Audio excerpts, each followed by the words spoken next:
Hello guys, welcome to my mini vlog. So samahan niyo po ako to visit my new house. Finally, thank you Lord.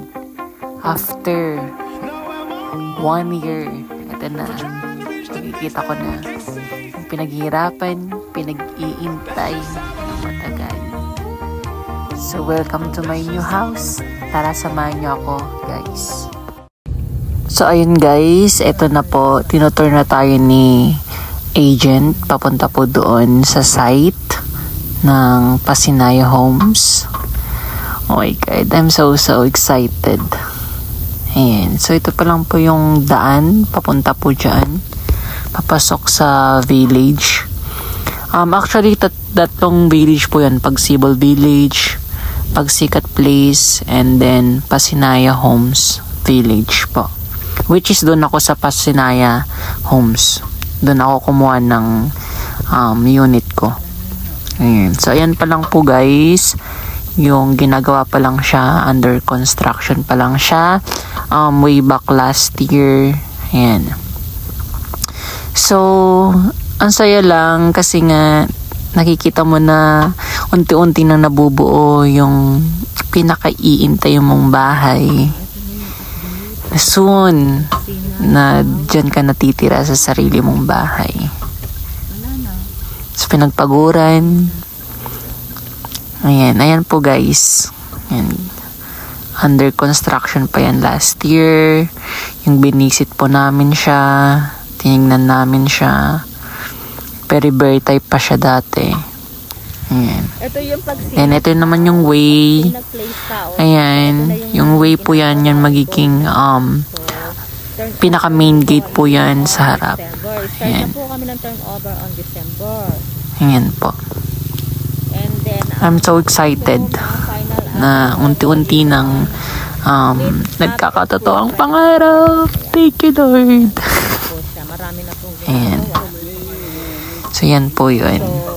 Maganda ang locations ng Pagsinag Place House. So, dadaming tao din to pag yan napuno na at maraming tao na naka-avail.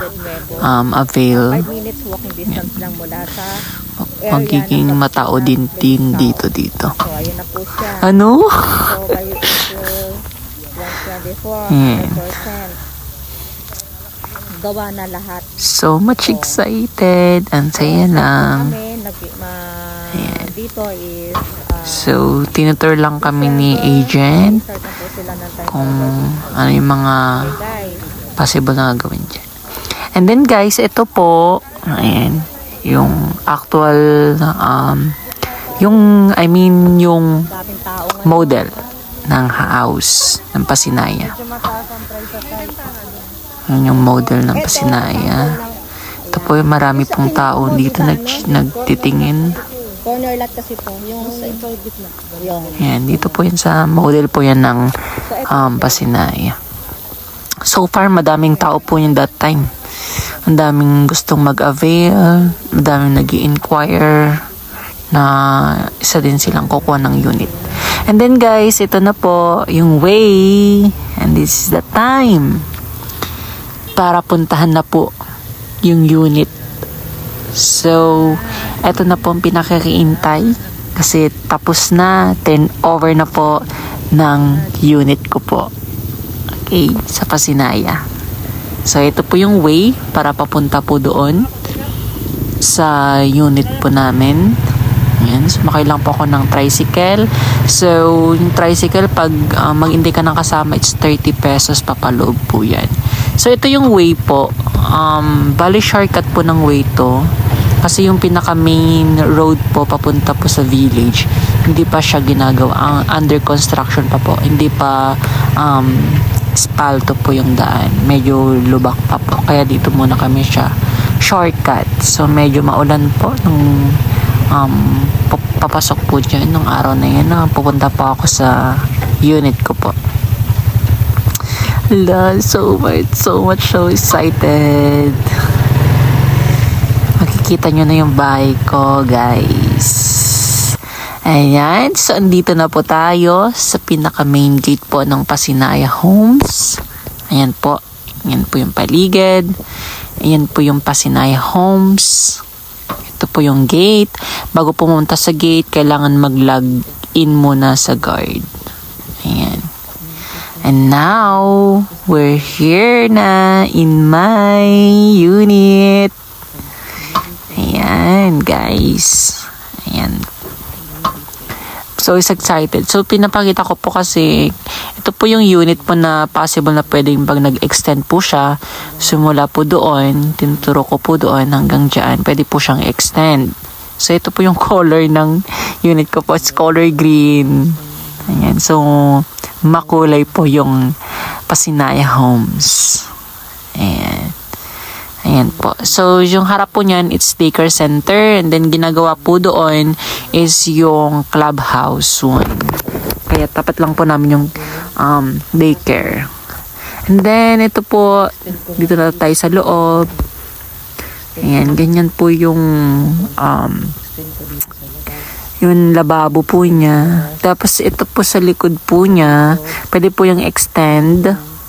Ayan. So, papa-extend ko po yan soon pag may ipon na enough money para magpa-extend. Ayan. Ayan. Ayan. So, bali 2 meters pa. 2 meters, more than 2 meters, pwede pa yun extend po. So, dyan ko nalalagay yung magiging kitchen ko.